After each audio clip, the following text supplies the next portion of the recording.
Smurfs, the Lost Village. It seems like every Smurf has a purpose, except Smurfette. Join her and her Smurfy pals on a Smurftastic journey from Smurf Village to Smurfy Grove. Along the way, can she find her purpose and prove that she's a true blue Smurf at heart? Where there's a Smurf, there's a way. Smurfette and the Lost Village.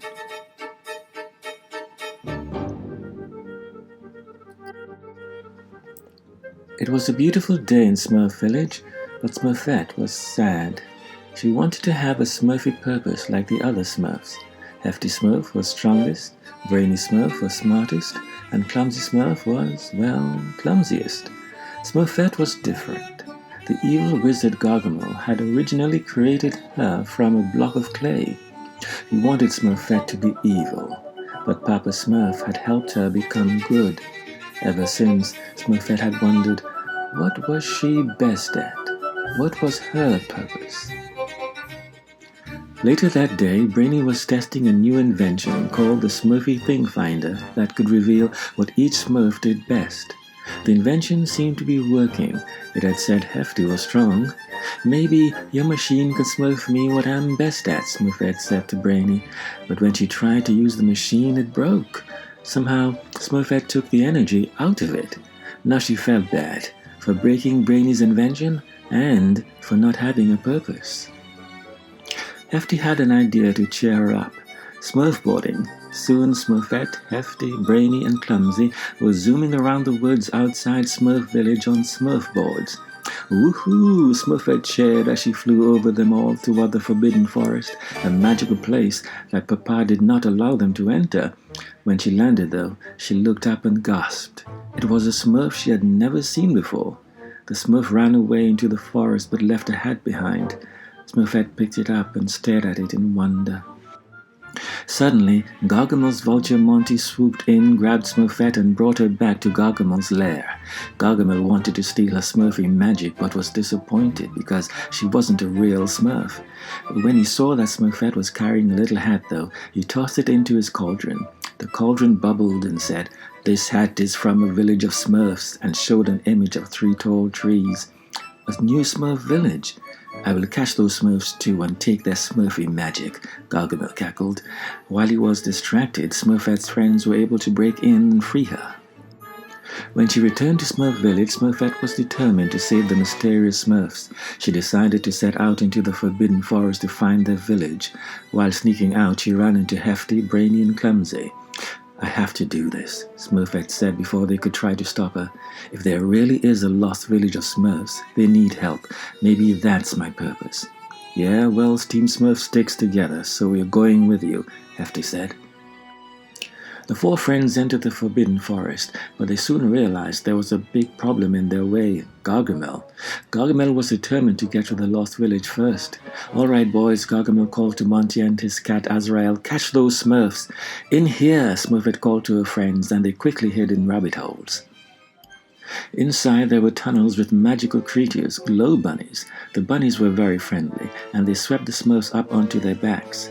The Smurfs rode the glow bunnies as they stampeded out of the tunnels, escaping from Gargamel to continue on their journey. It wasn't long before Smurfette saw a familiar sight. "I think those are the 3 tall trees I saw in Gargamel's cauldron." The trees were on the other side of an enchanted river. "Fear not, Team Smurf," BraIny said.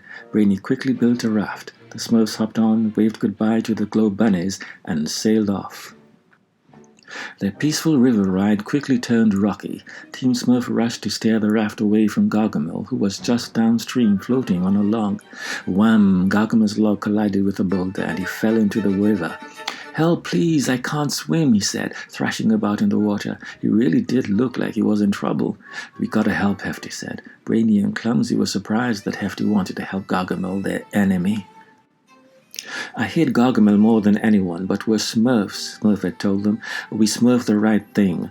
With that, Hefty steered the raft back to Gargamel. Gargamel knocked the Smurfs into the water and they tumbled over a waterfall. Team Smurf swam to the riverbank, wet but unharmed. Before they had time to catch their breath, arrows rained down on them. A group of strange masked creatures herded the Smurfs into the woods and stopped when they arrived at a grassy grove. "Who are you? What do you want?" Hefty asked the creatures. One of them removed its mask, revealing a girl Smurf. "I'm Smurf Willow," she said. "I'm the leader, and these are my friends, Smurf Blossom and Smurf Storm." The creatures began taking off their masks. They were all girl Smurfs. "Where are all your boys?" Smurfette asked. "You won't find any boys here," said Smurf Willow. "Welcome to Smurfy Grove, a village 100 girls strong." Smurfette was in shock, but there wasn't time for chit-chat. "We came to warn you about the evil wizard Gargamel," Smurfette said to Smurf Willow. Smurf Willow wasn't worried. The 3 tall trees that marked the village weren't trees at all. They were the waterfalls that Team Smurf had fallen in, and the trees that Gargamel had sailed toward were actually part of the swamp of no return. Still, Smurf Storm and Clumsy went to the swamp to make sure Gargamel was gone for good. They rode on the back of a dragonfly. Meanwhile, Smurfette, Hefty, and BraIny took a tour of Smurfy Grove. It was beautiful. Unlike the Smurfs in Smurf Village, the Smurfy Grove girls didn't do just one thing. Each Smurf was strong and smart and kind and creative and more. Hefty and BraIny had fun trying new things. They even sewed quilts. Smurfette was in awe. She flew in the air using flower petals, painted, took archery lessons, and zipped around on leaves pulled by bees. Smurfette smiled. But then there was a commotion outside. Suddenly, Smurf Storm and Clumsy returned from the swamp with bad news. They were right, Smurf Storm told Smurf Willow. "Gargamel is on his way, and Smurfette led them right to us." Her words hit Smurfette like a ton of bricks. In a way, she had led Gargamel to Smurfy Grove, even if it wasn't on purpose. "Smurfette came to help you," Hefty shouted back. As the Smurfs started arguing, Papa Smurf showed up. "You 4 Smurfs are coming home with me right now," he said. He was angry at Smurfette and the others for leaving home. Then Smurfette explained that Gargamel was nearby and Papa became worried. "We've got to clear out of here before Gargamel finds—" Boom! Before he could finish his sentence, Papa and Smurf Willow were hit with Gargamel's freeze spells. There were more flashes as Gargamel froze more of the villagers, along with Hefty, BraIny, and Clumsy. "Prepare for Garmageddon," Gargamel cackled, towering over the Smurfs. Then the evil wizard began scooping them up into a bag to take back to his lair. "Smurfette, how could you do this to us?" Smurf Blossom said between tears. "Because it's our purpose," Gargamel answered with a laugh. Then he left Smurfy Grove with all of the frozen Smurfs in tow.